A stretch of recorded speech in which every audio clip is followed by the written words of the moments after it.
الحمد لله نحمده ونستعينه ونستغفره ونؤمن به ونتوكل عليه ونعوذ بالله من شرور أنفسنا ومن سيئات أعمالنا من يهده الله فلا مضل له ومن يضلله فلا هادي له ونشهد أن لا إله إلا الله وحده لا شريك له ونشهد أن سيدنا ومولانا محمدا عبده ورسوله صلى الله عليه وعلى آله وأصحابه وأزواجه وذرياته وسلم تسليما كثيرا كثيرا اما بعد، محترم بزرگوں، دوستوں اور بھائیوں، کئی جمعہ سے سلسلہ جاری ہے نبی اکرم صلی اللہ علیہ وسلم کے معجزات کے متعلق، اور بتایا گیا تھا کہ آپ کے کچھ معجزات وہ ہیں جن کا تعلق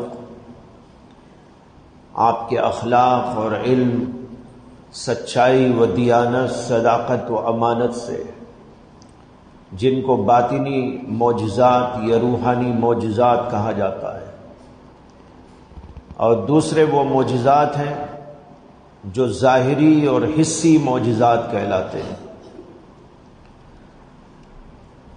ظاہری اور حسی معجزات میں پھر وہ معجزات بھی ہیں جو نبی اکرم صلی اللہ علیہ وسلم کی پیدائش سے پہلے اللہ نے ظاہر فرمائے، اور ان کا نام علماء کی اصطلاح میں اور محدثین کرام کے یہاں ارحاسات ہے۔ ارحاسات کے متعلق ایک واقعہ گزشتہ بار آپ کے سامنے عرض کیا گیا تھا، اصحاب فیل کا واقعہ، جس کو اللہ نے قرآن میں بیان فرمایا ہے۔ یہ واقعہ نبی اکرم صلی اللہ علیہ وسلم کی پیدائش کے 50 دن پہلے پیش آیا تھا۔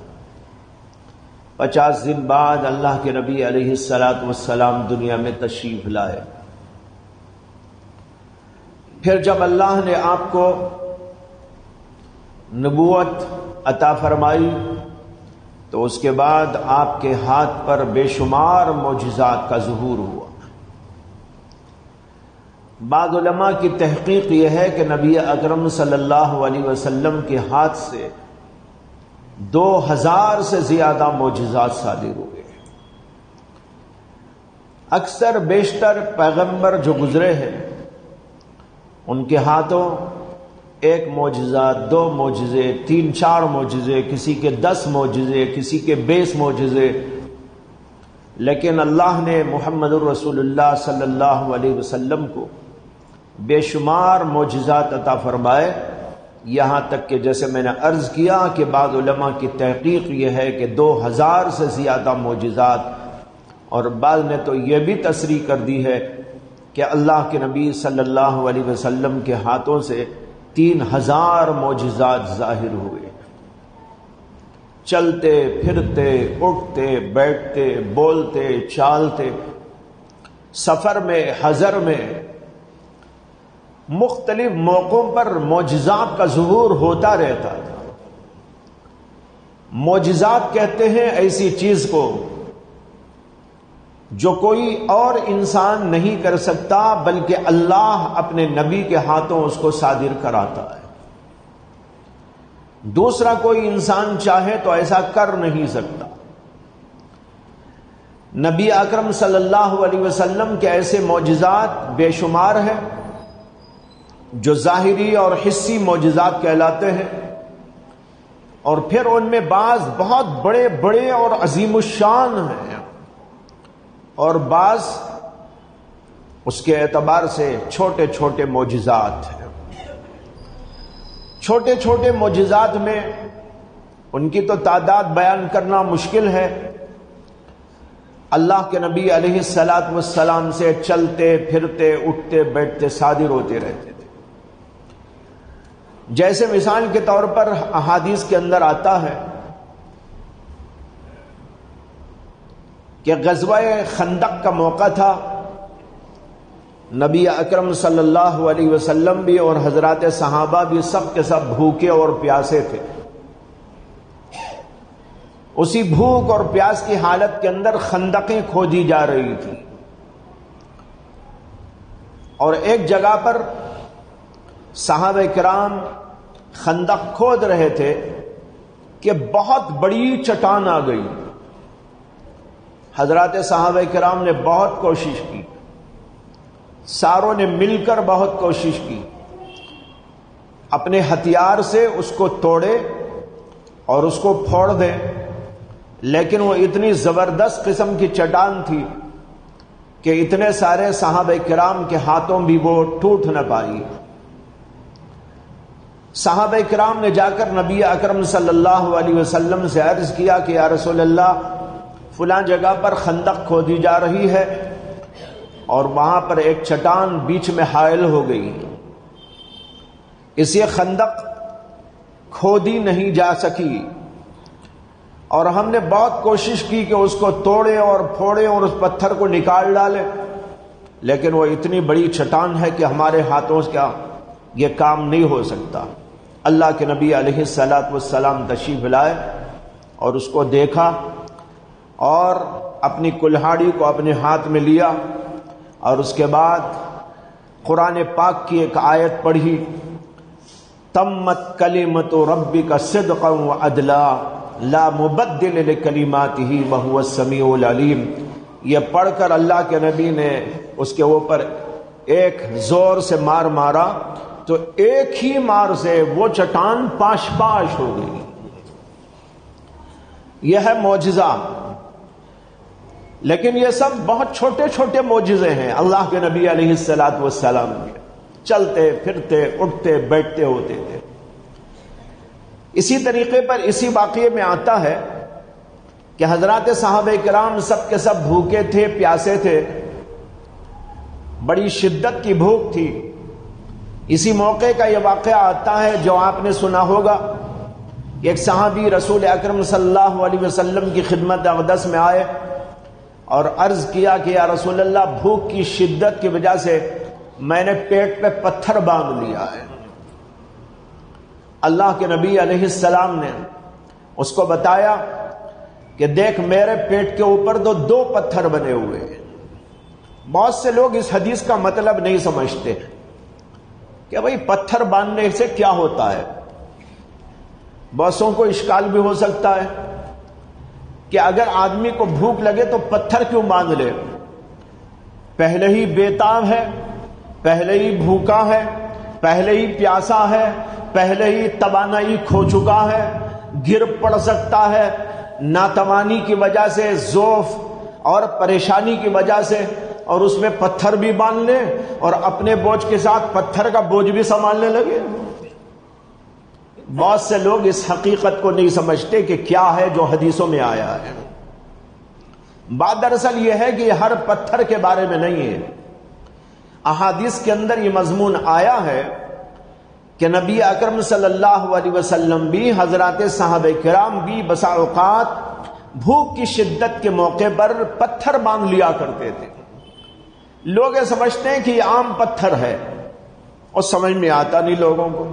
یہ پتھر باندھے تو کیا ہوگا اور بندھے گا بھی کیسا؟ پتھر اٹھا کے باندھ لے پیٹ پر تو بنے گا کیسا؟ لوگوں کو سمجھ میں نہیں آتا. یہاں پر سمجھ لیجئے یہ عام پتھر کی بات نہیں تھی. عرب کے اندر ایک پتھر ہوا کرتا تھا. اس پتھر کی خاصیت یہ تھی کہ اگر وہ پیٹ پہ رکھ لیا جائے، چھوٹے چھوٹے پتھر ہوتے تھے، اس کو اگر پیٹ کے اوپر رکھ لیا جائے تو اندر کی جو شدت اور گرمی ہوتی ہے اس کو وہ کھینچ لیا کرتا تھا. اس کے لیے وہ پتھر باندھا جاتا تھا. اس لیے نہیں کہ پتھر باندھ لینے سے آدمی کی بھوک مر جاتی ہے، نہیں، بھوک تو رہے گی لیکن بھوک جب شدت کی ہوتی ہے اور کھانا اندر پہنچتا نہیں ہے تو اس کی وجہ سے بخارات پیدا ہوتے ہیں اور اس کی وجہ سے اندر ایک شدت پیدا ہوتی ہے، ایک قسم کی گرمی پیدا ہو جاتی ہے اور اس کی وجہ سے آدمی کی طبیعت خراب ہونے لگتی ہے۔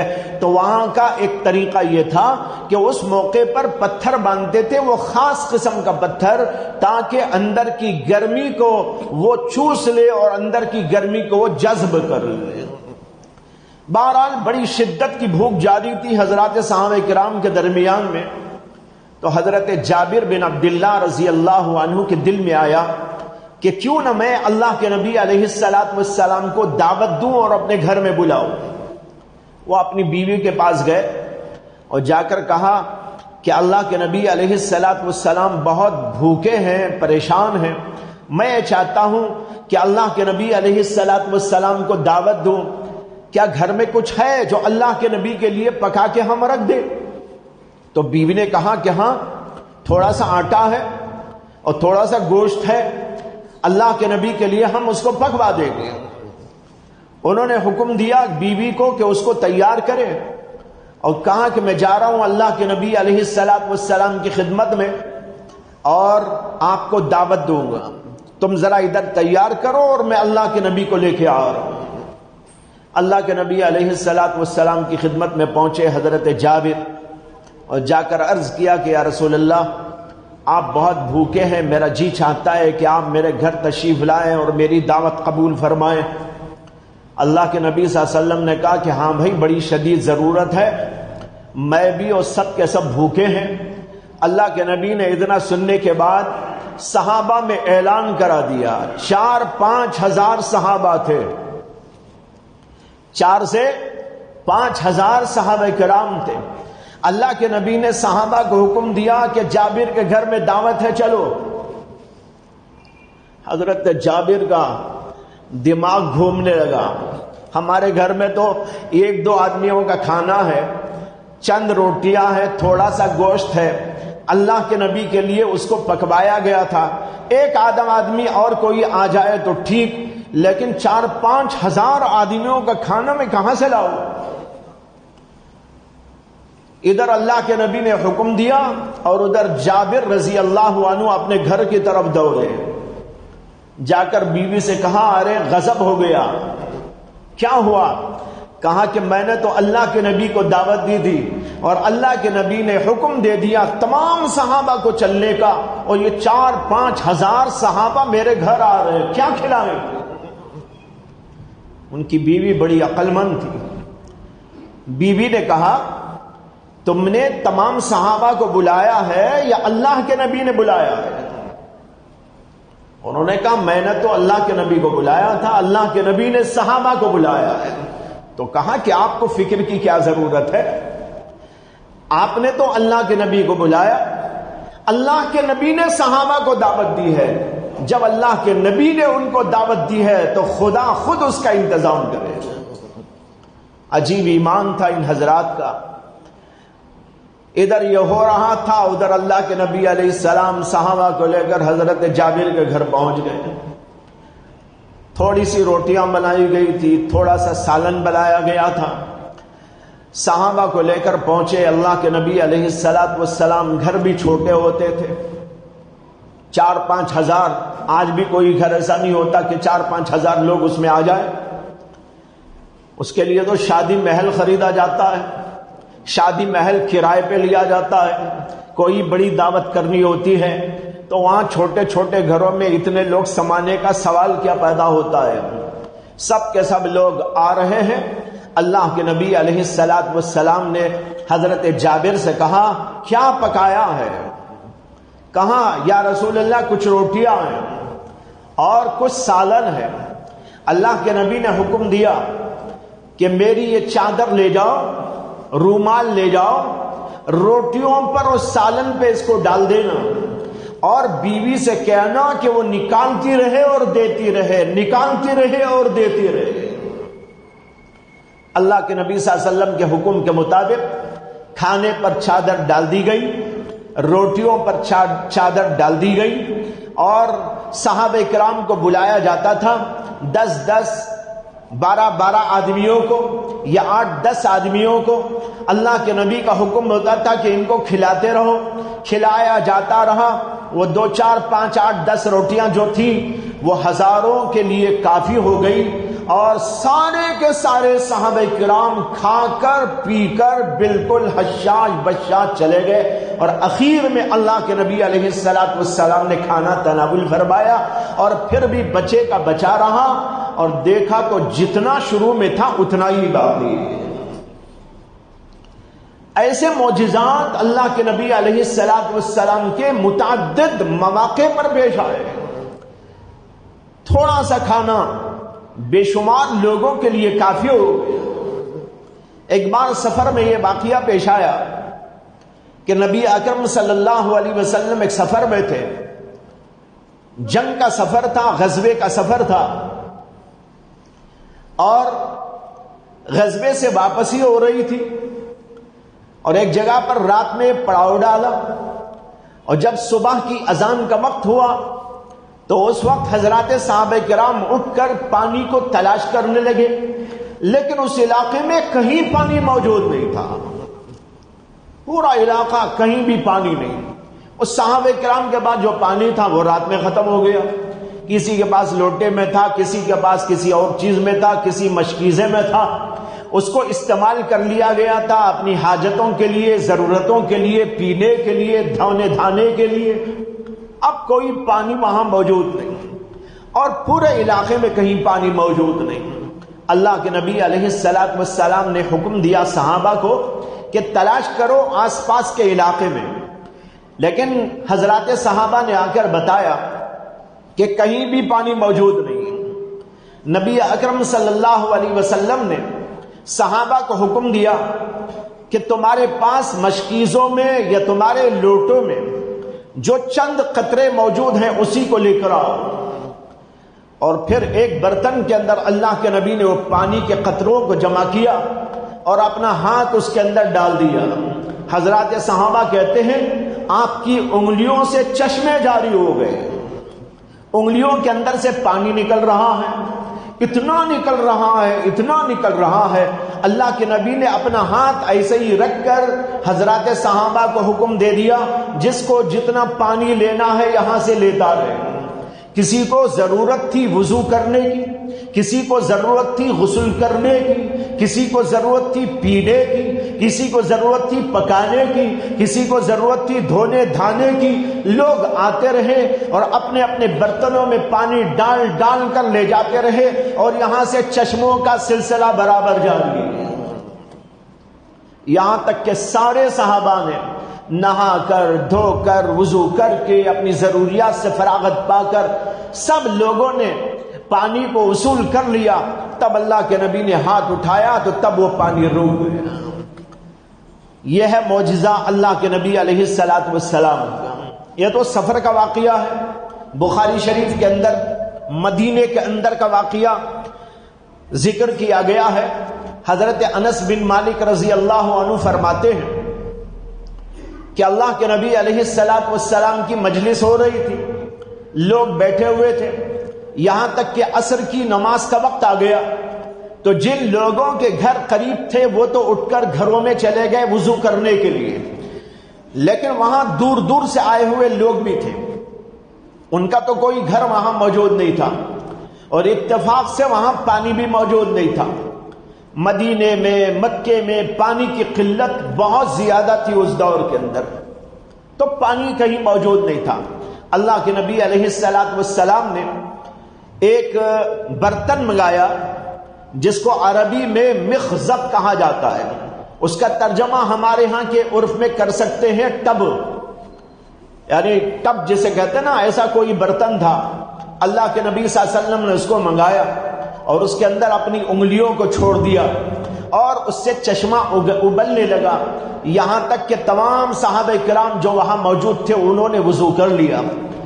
حضرت انس کے شاگرد فرماتے ہیں کہ میں نے حضرت انس سے پوچھا کہ اس وقت وہاں وضو کرنے والے لوگوں کی تعداد کتنی تھی؟ تو حضرت انس نے کہا میرا اندازہ ہے کہ 70 سے 80 لوگ موجود تھے، 70 سے 80 لوگوں کو اللہ کے نبی علیہ الصلوۃ والسلام نے اپنی انگلیوں سے نکلنے والے پانی سے وضو کرا دیا تھا۔ ایسے واقعات بے شمار موجود ہیں۔ ایک حیرت انگیز واقعہ یاد آ گیا، بخاری شریف کے اندر یہ واقعہ بڑی تفصیل کے ساتھ موجود ہے اور بہت طویل روایت ہے۔ اس کا ایک حصہ آپ کو بتاتا ہوں۔ سفر میں اللہ کے نبی علیہ الصلوۃ والسلام تھے، صحابہ کرام کا ایک جمع غفیر آپ کے ساتھ میں تھا۔ ایک جگہ پر پڑاؤ ڈالا گیا تھا، وہاں پر پانی کا نام و نشان نہ تھا۔ ایک صحابی اللہ کے نبی علیہ الصلوۃ والسلام کے نماز پڑھانے کے بعد اللہ کے نبی نے ان کو دیکھا کہ الگ بیٹھے ہوئے ہیں۔ اللہ کے نبی کو اندازہ ہوا کہ انہوں نے نماز نہیں پڑھی ہے، سارا مجمع تو ادھر ہے، وہ صحابی اکیلے ادھر بیٹھے ہوئے ہیں۔ سلام پھیرتے ہی حضور ادھر مڑے تو ان کو دیکھا اور ان سے پوچھا کیا تم نے نماز نہیں پڑھی؟ انہوں نے کہا میں نے ابھی نماز نہیں پڑھی۔ کیوں نہیں پڑھی؟ کہا اس لیے کہ مجھے غسل کی حاجت ہے لیکن میرے پاس پانی موجود نہیں۔ اللہ کے نبی علیہ الصلوۃ والسلام نے صحابہ کو حکم دیا کہ بھائی پانی کی تلاش کرو۔ حضرت علی اور ایک صحابی، 2 صحابیوں کو بھیجا، یہ حضرات پانی کی تلاش میں نکلے۔ کچھ دور جانے کے بعد ایک عورت ان کو ملی جو ایک اونٹنی پہ سوار تھی اور 2 طرف اس کے مشکیزوں میں بڑے بڑے مشکیزے تھے اور دونوں طرف اس کو لٹکا رکھا تھا اونٹ کے، ایک طرف ادھر ایک طرف ادھر، اور ان میں پانی بھرا ہوا تھا۔ ان حضرات صحابہ نے اس عورت سے پوچھا کہ یہ تم پانی لا رہی ہو، کہاں سے لا رہی ہو، پانی کہاں ہے؟ تو اس عورت نے کہا کہ پانی یہاں سے اتنے فاصلے پر ہے کہ کل بالکل اسی ٹائم پہ میں وہاں تھی۔ کیا مطلب سمجھ میں آیا؟ یعنی 24 گھنٹے کا فاصلہ ہے۔ وہ عورت کہنے لگی کہ پانی یہاں سے اتنے فاصلے پر ہے کہ آج یہ ٹائم پہ میں کل وہاں تھی، آج کا یہاں ٹائم یہ ہے، اسی ٹائم پہ کل میں وہاں تھی، وہاں سے نکلی ہوں پانی لیتے ہوئے اور پوری رات گزر گئی، پورا دن گزر کر اب یہاں آئی ہوں، یعنی 24 گھنٹے کے فاصلے پر رہے۔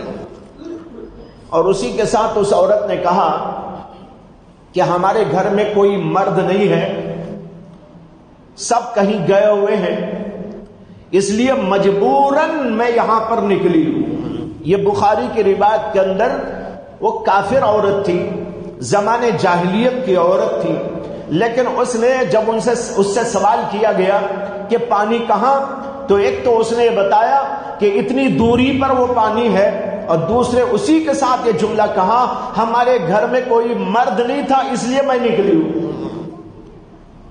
حضرات محدثین کرام و شراح عظام اس جگہ پر تشریح کرتے ہوئے لکھتے ہیں کہ اس عورت نے یہ جملہ اس لیے کہا تھا کہ عورتوں کا باہر نکلنا معیوب سمجھا جاتا تھا اس دور میں بھی، کافروں میں بھی، مشرکوں میں بھی، زمانے جاہلیت کے لوگوں میں بھی عورت باہر نکلے یہ معیوب سمجھا جاتا تھا۔ جب اس عورت نے دیکھا کہ یہ لوگ مجھ سے پوچھ رہے کہاں پانی اور میں بتا رہی ہوں اتنے دور جا کے میں آئی تو یہ تو مجھے برا سمجھیں گے، تو اس لیے اس نے اپنا عذر بیان کیا اور کہا ہمارے گھر میں کوئی مرد نہیں تھا اس لیے مجھے نکلنا پڑا۔ زمانے جاہلیت میں جو حیا اور شرم تھی آج کے اسلامی ماحول میں بھی وہ شرم و حیا نہیں تھی۔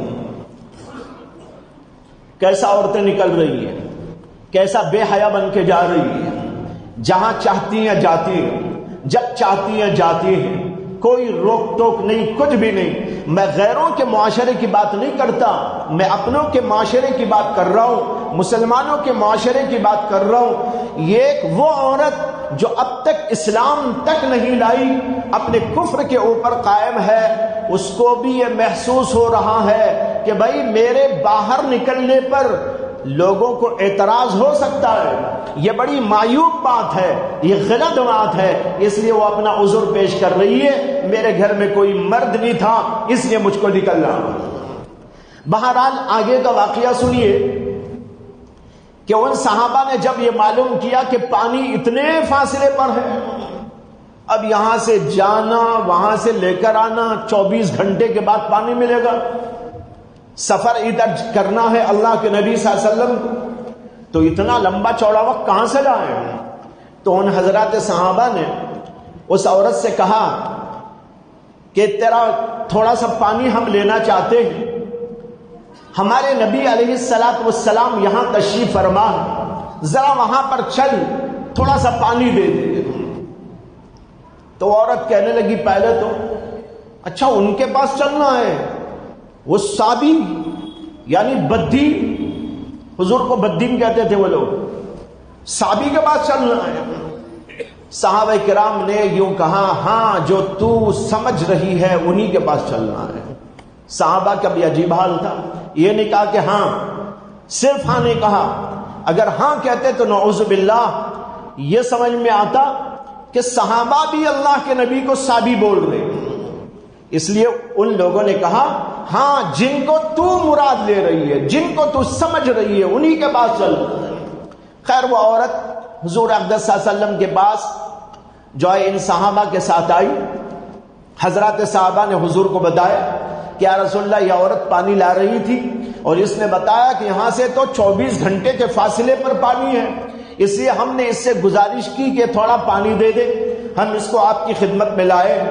اللہ کے نبی علیہ السلام نے فرمایا کہ بھئی اس عورت کو جو ہے اونٹ کو بٹھاؤ، اس عورت کو جو ہے ایک طرف بٹھا دو، اور پھر اس کے بعد حکم دیا کہ مشکیزوں میں یہ ہوتا تھا ایک اوپر سے پانی ڈالنے کے لیے ڈھکن ہوتا تھا، اس کو کھول کر پانی اوپر سے ڈالتے تھے، ایک نیچے بھی ہوتا تھا کارک ڈھکن، اسے نیچے سے کھولتے تو نیچے سے پانی نکلتا تھا، اوپر سے ڈالتے تھے اور نیچے سے نکال لیا کرتے تھے، وہ لٹکا رہتا تھا گھروں کے اندر، یہاں بھی لٹک رہا تھا وہ اونٹ پر۔ اللہ کے نبی صلی اللہ علیہ وسلم نے حکم دیا حضرات صحابہ کو اپنا اپنا برتن لے آؤ اور ان مشکیزوں کا جو نیچے کا کارک اور نیچے کا ڈھکن ہے اس کو کھول دو۔ اب وہ کھولتے ہی پانی نکلنے لگا، کئی 100 صحابہ موجود تھے وہاں پر، اپنے اپنے برتن لائے، وہ صرف 2 مشکیزیں تھے، کوئی بہت بڑا پانی نہیں تھا، 2 مشکیزیں بھر پانی تھا، ذرا بڑے مشکیزیں تھے، ہو سکتا ہے کہ اس کے اندر 1 گھڑا 2 گھڑے پانی آئے، ادھر 1 گھڑا 2 گھڑا، ادھر 1 گھڑا 2 گھڑا پانی ہے۔ اللہ کے نبی نے حکم دیا تو تمام صحابہ اپنے برتنوں کو لے کر آ کر پانی لینے لگے۔ اب وہ مشکیزوں سے پانی نکل رہا ہے، ہر صحابی لے کے جا رہا ہے، نہا رہا ہے، دھو رہا ہے، کپڑے دھو رہا ہے، کچھ اور کر رہا ہے، جو کرنا تھا وہ سب کر رہے ہیں، یہاں تک کہ جتنے صحابہ تھے سب کے سب پانی کو لے کے سیراب ہو گئے، اپنی ضرورتوں کو انہوں نے پورا کر دیا۔ جب سب پورا ہو گیا اللہ کے نبی نے اب حکم دیا کہ اس کو بند کر دو۔ صحابہ کہتے ہیں جب ان مشکیزوں کو بند کیا گیا تو جتنا پانی پہلے موجود تھا اس سے کچھ زیادہ ہی ہو گیا، کم نہیں ہوا، جتنا پہلے تھا اس سے بھی زیادہ بھر گیا، اس سے کچھ بھی کم نہ ہوا۔ اب وہ عورت دیکھ رہی ہے تماشا عجیب و غریب کہ میرا پانی ہے اور میرے مشکیزیں ہیں، اس سے پانی نکل رہا ہے، ڈول کے ڈول نکل رہے ہیں، اور یہ اور وہ ہزاروں لوگ اس سے فائدہ اٹھا رہے ہیں۔ وہ حیرت زدہ ہو کر دیکھتی رہی۔ اللہ کے نبی نے اس کو بند کرایا اور پھر صحابہ کو حکم دیا کہ بھئی اس عورت کے لیے کچھ تحفے لے آؤ۔ اب وہاں کسی نے ستو اپنا پیش کیا، کسی نے کھجور لا کر پیش کیا، کسی نے کپڑے پیش کر دیے، کسی نے کچھ پیش کر دیا، وہ سب کا سب لا کر ایک پوٹلی میں باندھ کر اللہ کے نبی نے حکم دیا کہ اونٹ کے سامنے اس کو رکھ دینا، اس عورت کو پھر سواری پہ سوار کروا دینا۔ اور اللہ کے نبی نے اس عورت سے کہا کہ تو نے تو دیکھ لیا ہے کہ ہم نے تیرے پانی میں سے کچھ نہیں لیا، جو کچھ دینا تھا میرے خدا نے اس میں سے دیا، جو کچھ دینا تھا میرے خدا نے اس میں سے دیا ہے، تیرے پانی میں سے ہم نے کچھ بھی کم نہ کیا ہے۔ وہ حیرت زدہ دیکھتی رہی اور پھر اس کے بعد اپنے گھر گئی تو لوگوں نے پوچھا کہ بہت دیر ہو گئی، کیا بات ہے؟ اسے کہ یہاں بھی گھنٹہ پتہ نہیں کتنا لگا ہوگا، تو کچھ دیر ہو گئی، تو گھر والوں نے پوچھا کہ اتنی دیر کیوں لگ گئی؟ تو وہ عورت کہنے لگی کہ میں اس صحابی کے پاس گئی تھی، نعوذ باللہ، بددین کے پاس گئی تھی۔ وہ لوگ حضور کو بددین بولتے تھے، اس لیے بددین بولتے تھے ان کا دین حضور نے چھوڑ دیا تھا، بلکہ اس دین کو لیا ہی نہیں تھا، اس لیے وہ لوگ حضور اقدس صلی اللہ علیہ وسلم کو صحابی کے لفظ سے یاد کرتے تھے۔ تو وہ عورت کہنے لگی کہ میں صحابی کے پاس گئی تھی، اور پھر اس کے بعد میں کہنے لگی کہ یا تو وہ خدا کے نبی ہیں، یعنی تو اتنے بڑے جادوگر ہیں، اتنے بڑے جادوگر ہیں۔ روایت میں آتا ہے کہ اس نے اپنی 2 انگلیاں ایسا کر دی، ایک اوپر ایک نیچے، ایک اوپر ایک نیچے، ایسا کیا اور کہا ان 2 کے درمیان اتنا بڑا کوئی جادوگر نہیں۔ اوپر نیچے سے مراد سمجھ گئے نا، یعنی آسمان و زمین، ان 2 کے درمیان یعنی زمین و آسمان کے درمیان ان سے بڑا کوئی جادوگر نہیں، یا تو یہ جادوگر ہے یا اللہ کے رسول ہیں بے شک۔ یہ کہہ کر اس کے بعد اس عورت نے ایک زمانے کے بعد اللہ کے نبی علیہ الصلوۃ والسلام کے سلسلے میں اپنے خاندان والوں کو اور اپنے لوگوں کو، قبیلے والوں کو اسلام کی دعوت دینی شروع کی، اللہ کے نبی کی رسالت کا پیغام دینا شروع کیا، یہاں تک کہ اس کا پورا قبیلہ اسلام کے اندر داخل ہو گیا۔ یہ بخاری کی روایت کا خلاصہ ہے جو میں نے آپ کے سامنے عرض کیا۔ اس طرح کے بے شمار معجزات، پانی کا بڑھ جانا، کھانے کا بڑھ جانا، چھوٹے سے کھانے کا ہزاروں لوگوں کے لیے کافی ہو جانا، بیماریوں کا درست ہو جانا، بیماروں کا شفا یاب ہو جانا، یہ سب برابر ہوتا رہتا تھا۔ ایسے معجزات کی کوئی انتہا نہیں۔ حضرت علی رضی اللہ عنہ بیمار ہو گئے تھے، ان کی آنکھوں میں کچھ پریشانی پیدا ہو گئی، اور یہ زمانہ تھا غزوہ احد کا زمانہ۔ غزوہ احد کے اندر غزوہ خیبر کے موقع پر حضرت علی رضی اللہ عنہ کی آنکھوں میں سوجن آ گئی تھی، پریشانی آ گئی تھی، اور اس لیے وہ جہاد کے اندر شرکت سے معذور سے ہو گئے تھے۔ اللہ کے نبی علیہ الصلوۃ والسلام خیبر کے اندر یہودی رہتے تھے، ان کے علاقے کو محصور کر دیا، فوج برابر لگی ہوئی تھی لیکن فتح نہیں ہو رہی تھی، یہاں تک کہ تقریباً 15 دن ہو گئے تھے۔ 15 دن کے بعد اللہ کے نبی علیہ الصلوۃ والسلام نے رات میں فرمایا کہ کل میں ایک ایسے شخص کے ہاتھ میں اسلام کا جھنڈا دے کر بھیجوں گا جس کے ہاتھ پر اللہ فتح کرائے گا اور یہ خیبر فتح ہو جائے گا۔ اب سب لوگ اپنے اپنے ذہن میں سوچ رہے ہیں ان کو دیں گے اللہ کے نبی، مجھ کو دیں گے اللہ کے نبی، فلاں کو دیں گے اللہ کے نبی۔ جب صبح ہوئی تو حضرت علی کا نام لیا آپ نے اور کہا علی کو بلاؤ۔ حضرت علی رضی اللہ عنہ تشریف لائے، ان کی آنکھیں اس وقت دکھ رہی تھی، آنکھ کھولنے سے بھی معذور تھے۔ اللہ کے نبی علیہ الصلوۃ والسلام نے اپنا لعاب اور تھوک نکالا اور ان کی آنکھوں پہ مل دیا، ملتے ہی اس طرح ان کی بیماری دور ہو گئی گویا کہ کبھی بیماری آئی ہی نہیں تھی۔ ایک ہی منٹ کے اندر ساری بیماری ختم۔ جو 15-20 دن سے بیمار چل رہے تھے، آنکھ کھول نہیں پا رہے تھے، اٹھنے اور بیٹھنے سے معذور سے ہو گئے تھے، جہاد کے اندر شرکت نہیں کی جا رہی تھی، اللہ کے نبی نے انہی کو بلایا اور ان کی آنکھوں پر تھوک اپنا لگا دیا، اتنے میں وہ اچھے ہو گئے۔ اللہ کے نبی نے کہا یہ جھنڈا لو، اللہ کا نام لے کر جاؤ، اللہ تمہارے ہاتھ پر خیبر کو فتح کرائے۔ چنانچہ اس کے بعد خیبر فتح ہو گیا۔ ایسے واقعات بھائیوں بے شمار ہیں۔ یہ تو میں نے کچھ وہ واقعات کی طرف اشارہ کیا جو چلتے پھرتے اٹھتے بیٹھتے ہوا کرتے تھے، اس کی کوئی تعداد مقرر کرنا انتہائی مشکل بات ہے۔ لیکن کچھ معجزات وہ ہیں جو بڑے اہم ہوئے، جیسے مثال کے طور پر چاند کے 2 ٹکڑے کر دیے اللہ کے نبی علیہ السلام، اس کا ذکر قرآن میں آیا۔ اسی طریقے پر معراج کا واقعہ، یہ بھی آپ کے معجزانہ سیرت کا ایک عجیب واقعہ ہے۔ اسی طریقے پر بڑے بڑے عظیم الشان معجزات اللہ کے نبی علیہ السلام کے ہاتھوں سے صادر کرائے گئے۔ ان میں سے کچھ کی تفصیل انشاءاللہ اگلے ہفتے عرض کرنے کی کوشش کروں گا۔